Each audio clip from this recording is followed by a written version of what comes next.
El siguiente programa es apto para toda la familia. No contiene escenas de sexo ni violencia.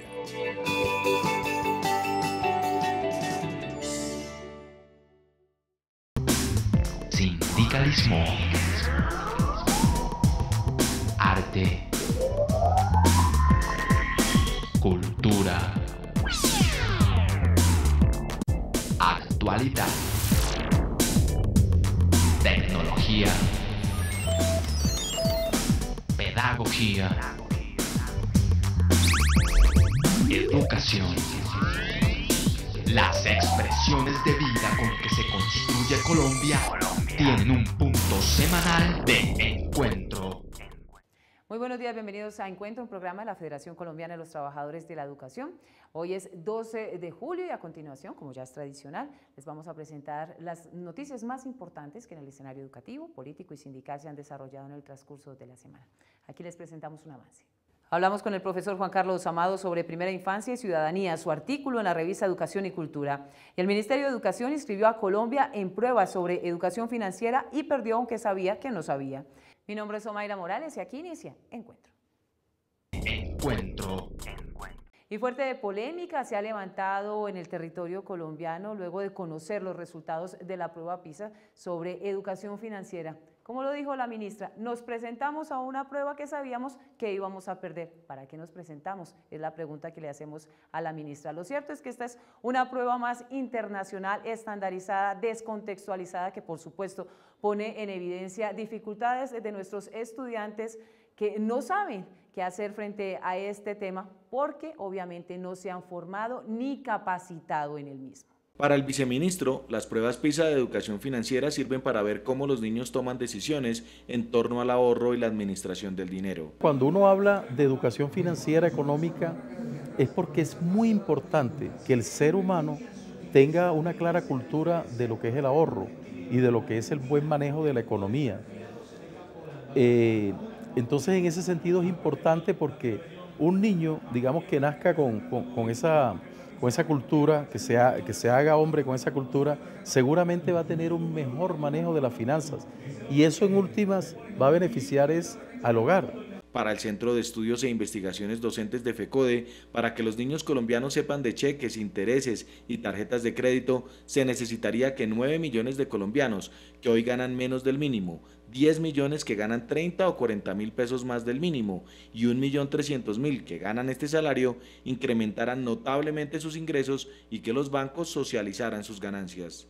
En Colombia la mayoría de la población vive en condiciones de pobreza y muchos de miseria, donde incluso los padres de familia ni siquiera alcanzan a ganar un salario mínimo, menos a tener una tarjeta de crédito, a tener una chequera, a tener acceso a internet, a todo el dinero virtual que se maneja actualmente en el mundo. Para el viceministro de Educación, más allá de las preguntas descontextualizadas de la prueba, está el ver la comprensión y el análisis que hacen los niños de los textos. El gran conjunto de las pruebas, tanto internacionales a que nosotros aplicamos como la nacional, le apunta fundamentalmente a revisar el grado de competencias en temas, digamos, fundamentales para la vida misma, como por ejemplo la lectoescritura, el tema de comprender la idea central o la idea secundaria de un texto. Para FECODE, la prueba no tiene en cuenta otras transacciones económicas que sí se dan en Colombia, como el trueque, los fondos de comunidades y etnias y las cooperativas. En Colombia se manejan otro tipo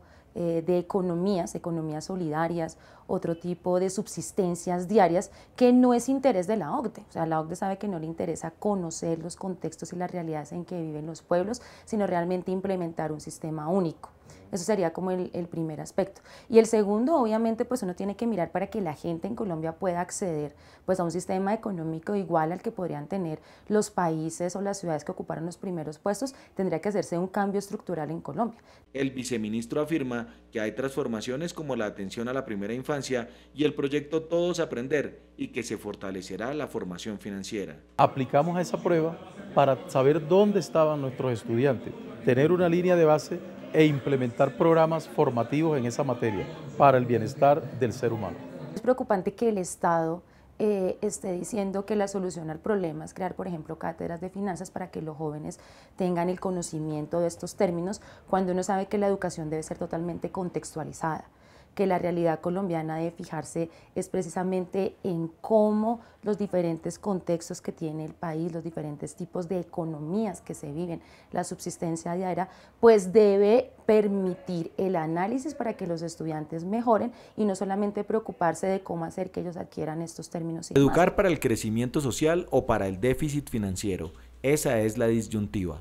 Maestros y maestras del país, ya está en circulación una nueva edición de la revista Educación y Cultura y precisamente es la nota que viene a continuación, el recomendado, el artículo que sobre ciudadanía para la primera infancia, estamos hablando de niños de 0 a 5 años, se debe gestar y generar en nuestro país. Este es un artículo del profesor Juan Carlos Amador. Pues en primer lugar es muy importante decir que la noción de primera infancia y de educación inicial, la primera infancia es un momento fundamental para la vida, en la medida en que esos seres humanos recién llegados al mundo deben tener las oportunidades y las condiciones para explorar, para tomar decisiones, para construir autonomía.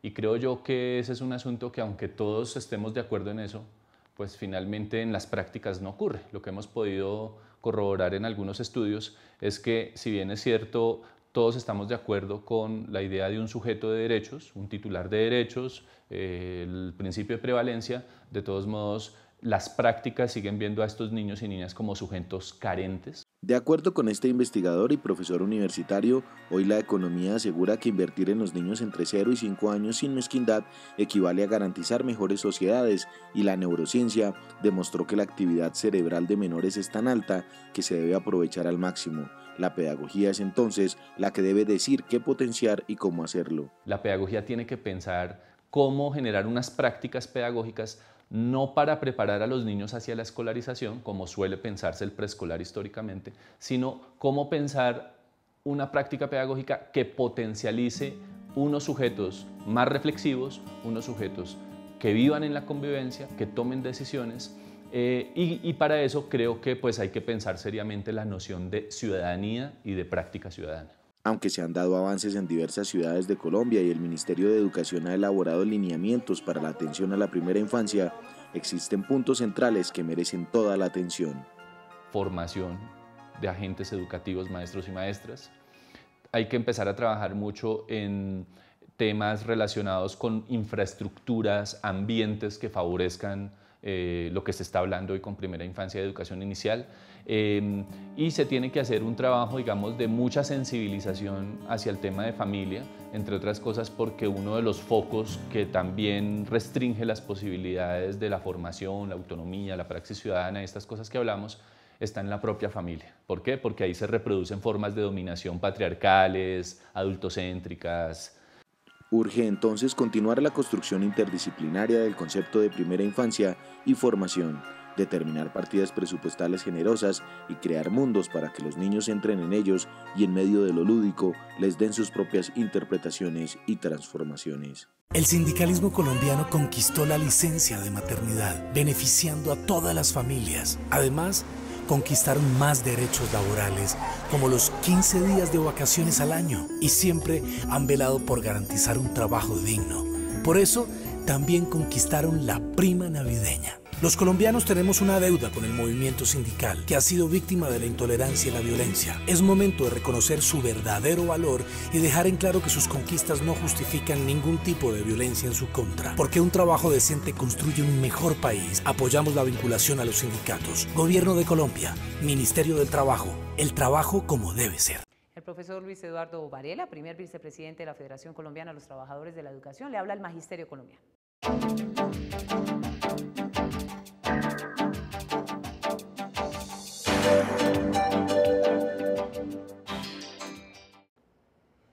Cordial saludo para toda nuestra audiencia.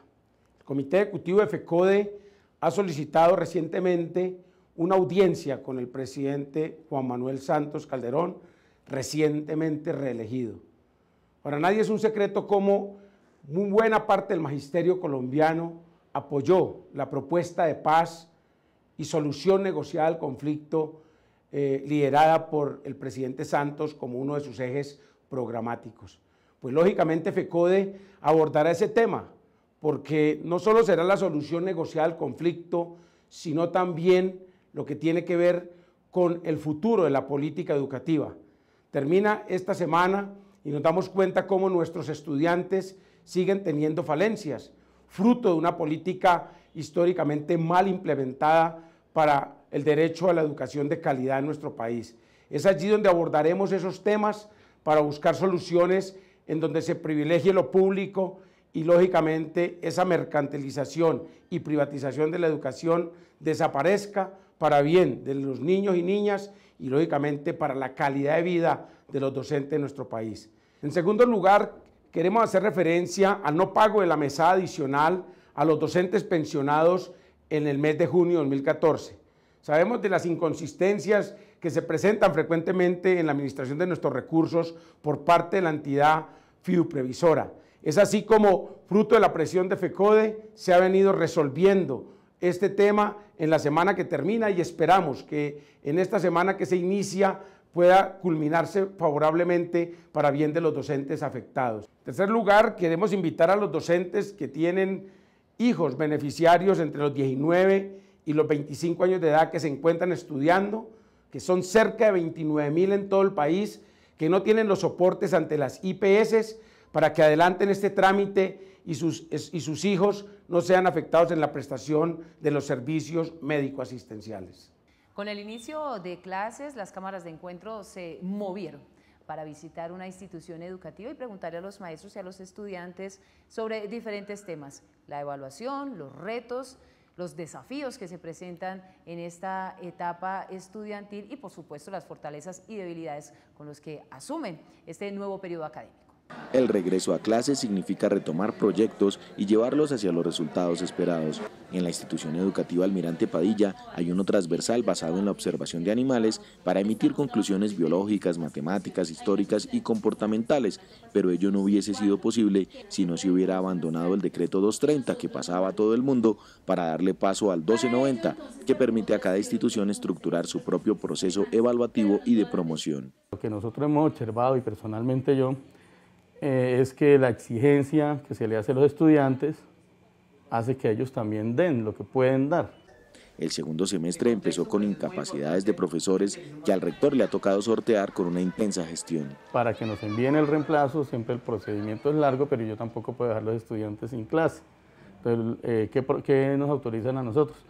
Conseguir docentes de horas extra, que hagan horas extra. No es fácil conseguir docentes de horas extra, porque para yo reemplazar un docente de primaria en horas extra tengo que conseguir 3. Esta institución trabaja 4 jornadas, mañana, tarde, noche y fines de semana.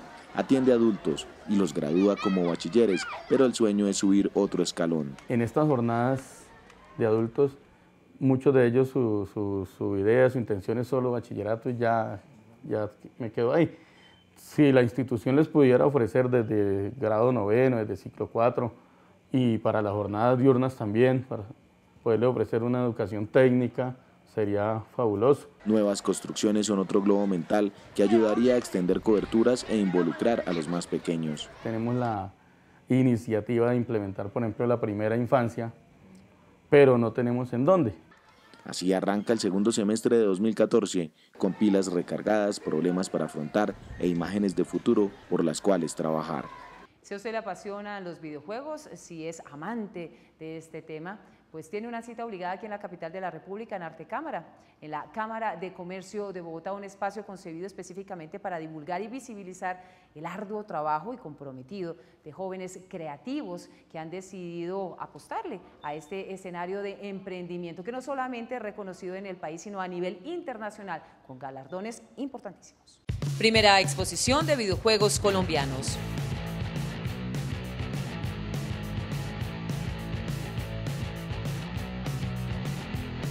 Es la primera exposición que se realiza de videojuegos en Colombia, en la que de manera inédita hemos desarrollado una investigación a nivel histórico. La exposición cuenta con una línea de tiempo que compara la producción nacional respecto a la producción internacional. Y la idea es que el público pueda conocer pues, qué está haciendo los creativos colombianos, y también disfrutar la exposición, poder jugar, descargar los videojuegos y apreciar la muestra con un sentido estético. Esta muestra incluye más o menos un grupo de 14 videojuegos. hay desde lo tradicional, que son juegos de aventura, algunos con temas de violencia, otros no. Hay un juego que va orientado a educar al consumidor colombiano o bogotano en el tema del transporte público, de utilizar el Transmilenio. Entonces hay juegos que precisamente nosotros también lo que queremos comunicar es que el videojuego, más allá de una herramienta de juego, permite educar, permite hacer publicidad, permite hacer marketing, permite hacer otro tipo de cosas. Creatividad lúdica y educación, la apuesta hoy del videojuego. De hecho, esta industria grande es el Ministerio de Tecnologías de Información y Comunicación, promueve la creación de este tipo de contenidos digitales. Las universidades están cada vez más apostándole a cursos, diplomados, talleres, cursos cortos. Ya hay especializaciones en el tema de videojuegos. El mismo SENA tiene unos programas de formación técnica y tecnológica en la materia. La muestra podrá visitarse hasta el 2 de agosto en Arte Cámara, en la Cámara de Comercio de Bogotá, que evidencia que, aunque novedoso, el mundo comienza a disfrutar del talento nacional en este campo productivo de formación y mercado.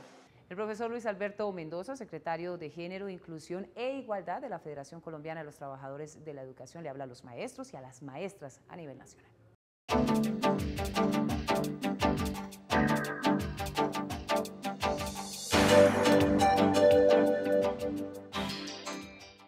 Buenos días para los maestros y maestras de Colombia. Pasada la reelección presidencial en el mes de junio, estamos a puertas de que el nuevo periodo del gobierno de Santos se instale. En estas reelecciones ganó el mismo modelo económico que venía imperando. Ganaron las privatizaciones, ganaron los tratados de libre comercio, ganó la entrega de la soberanía del país a los intereses foráneos. Por eso decimos que con este nuevo periodo de Santos no le esperan a los colombianos, no le esperan a los trabajadores cambios que signifiquen avance en sus derechos, sino antes por el contrario, mayor restricción de estos. Por ello, desde aquí le estamos exigiendo al gobierno de Juan Manuel Santos el cumplimiento de los acuerdos pactados entre la Federación Colombiana de Trabajadores de la Educación y él, de manera tal que estos acuerdos se materialicen, que no siga en la misma actitud de negación de derechos, de desconocimiento de los acuerdos, y fundamentalmente en el marco de ellos, lo que tiene que ver con el ascenso de los compañeros del 1278, el acuerdo con los 3 criterios establecidos allí, no contempla por ningún lado nueva evaluación para este. Se debe tener en cuenta su tiempo de servicio y la producción académica. Por esta razón, estamos llamando al magisterio colombiano para que estemos en estado de alerta y mucho más con el problema de la salud.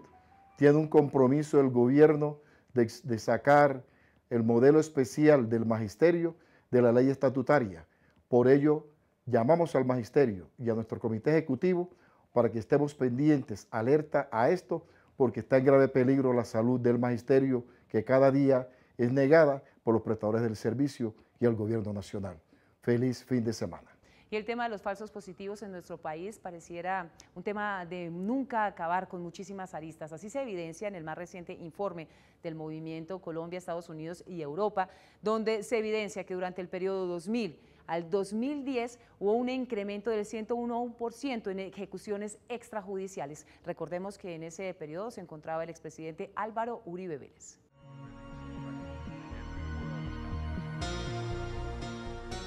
El estudio analiza cómo la asistencia militar y monetaria norteamericana en las unidades del Ejército Nacional impactó en el incremento de las ejecuciones extrajudiciales, en las que ciudadanos asesinados fueron presentados como bajas en combate a cambio de beneficios económicos o ascensos. El informe también asegura que, según testimonios de militares, había una política establecida en el Ejército para elevar las cifras de guerrilleros muertos, así tuvieran que recurrir a las ejecuciones de civiles. Después de su entrenamiento en Estados Unidos, llegan a Colombia y bajo su mando se han cometido más ejecuciones extrajudiciales que los otros mandos aquí en Colombia.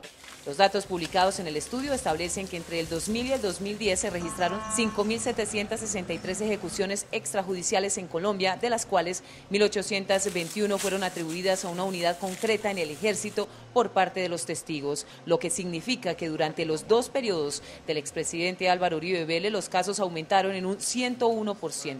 En 2006 y 2007 en Huila, la 9ª Brigada fue comandado por el ahora general Jaime Lasprilla Villamizar, y bajo su mando sus tropas se cometieron 75 falsos positivos en esos años. Ahora ha ascendido a ser comandante del ejército y pensamos que ese récord de los falsos positivos bajo su mando debe estar tomado en cuenta tanto por la existencia de Estados Unidos como por las decisiones dentro de Colombia. La impunidad ronda los niveles del 95% en todos los casos.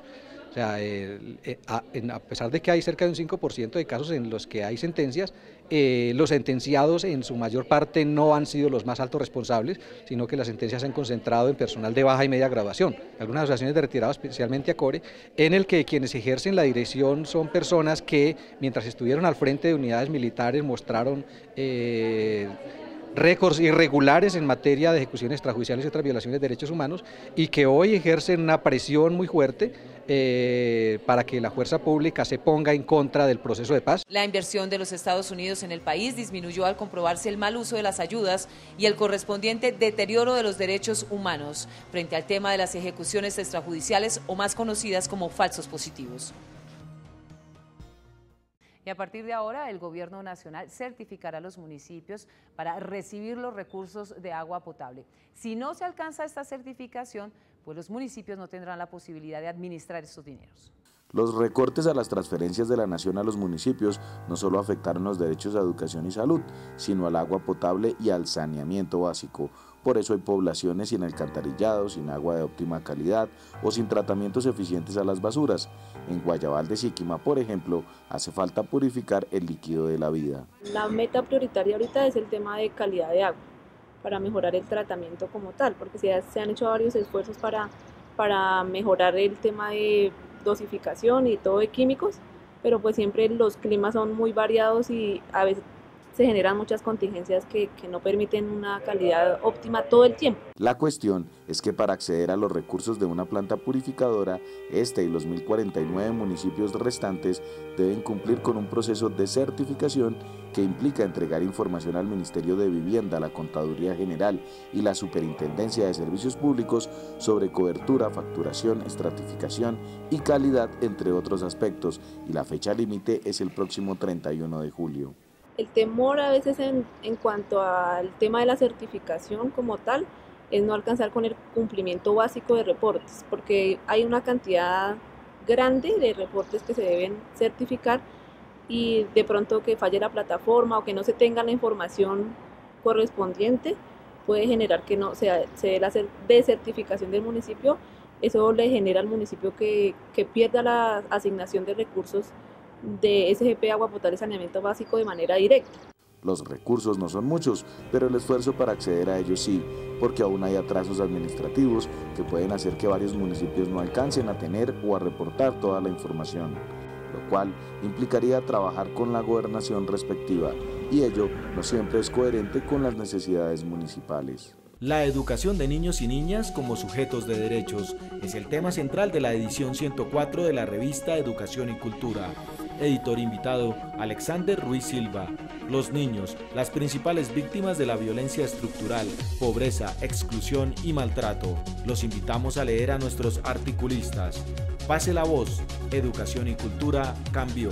Suscríbase llamando de lunes a viernes al teléfono 245-3925 y reciba cada 2 meses su revista directamente en su casa y sin recargos. El sindicalismo colombiano conquistó la licencia de maternidad, beneficiando a todas las familias. Además, conquistaron más derechos laborales, como los 15 días de vacaciones al año, y siempre han velado por garantizar un trabajo digno. Por eso, también conquistaron la prima navideña. Los colombianos tenemos una deuda con el movimiento sindical, que ha sido víctima de la intolerancia y la violencia. Es momento de reconocer su verdadero valor y dejar en claro que sus conquistas no justifican ningún tipo de violencia en su contra. Porque un trabajo decente construye un mejor país. Apoyamos la vinculación a los sindicatos. Gobierno de Colombia, Ministerio del Trabajo. El trabajo como debe ser. Agenda de actividades para realizar en la semana por parte de la Federación Colombiana de los Trabajadores de la Educación. Lunes 14 de julio, reunión del Comité Ejecutivo y asesores jurídicos. Encuentro de la comisión encargada de elaborar el nuevo sistema de ascensos. Participan en la Universidad Nacional, la Universidad Pedagógica, el Centro de Estudios e Investigaciones Docentes CEID, el Ministerio de Educación y FECODE. Martes 15 de julio, reunión del Comité Ejecutivo. Miércoles 16 de julio, reunión de la Comisión Tripartita y Comisión de Juegos Nacionales del Magisterio. Como ya es tradicional, el profesor Luis Gruber Ibarra, presidente de la Federación Colombiana de los Trabajadores de la Educación, nos editorializa nuestro espacio de hoy.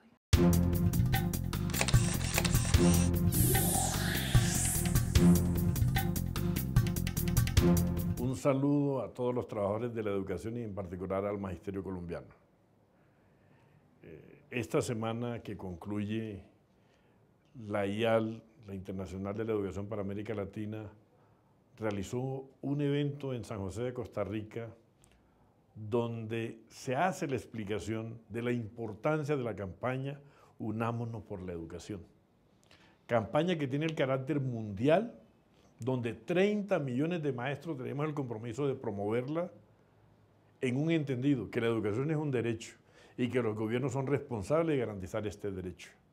Nosotros en Colombia tenemos que promover en los padres, en los niños, la exigencia de que los gobiernos cumplan con el derecho fundamental a la educación, que es la única oportunidad para romper la inequidad social que agobia a los jóvenes y al pueblo colombiano en general. Pero aquí hablamos de la educación oficial financiada por el Estado. Por otro lado, el gobierno nacional ha venido haciendo una experiencia con las pruebas PISA. Y la experiencia es que a sabiendas de las difíciles condiciones en las que trabajan nuestros niños, nuestros maestros, los somete a pruebas como la que acaban de divulgar para denotar cuáles son las habilidades financieras y económicas de nuestros estudiantes. En conciencia saben que esto no forma parte del currículo de nuestros estudiantes. O sea que antes de hacer la prueba se sabía que iban a salir mal.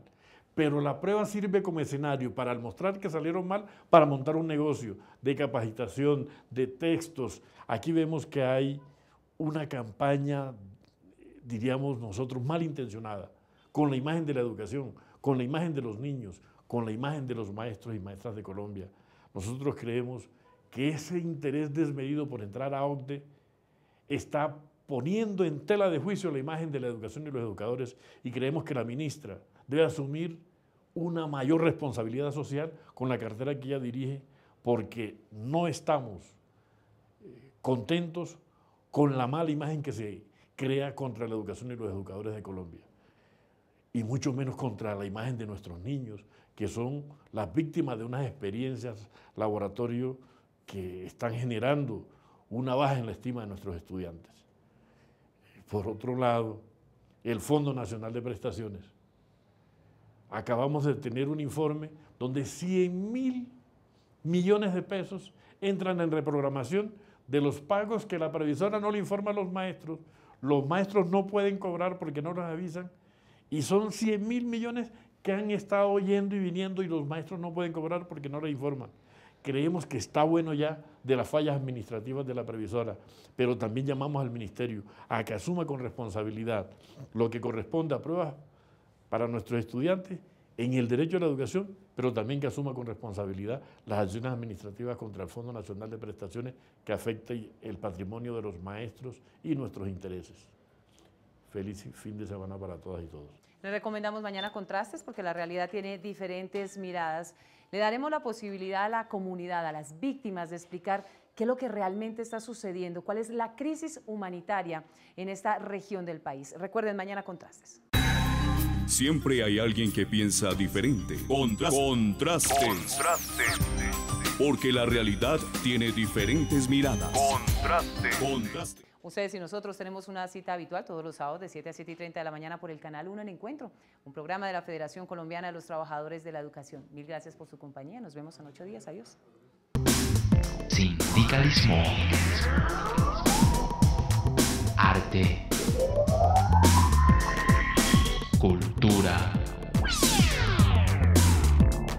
Actualidad.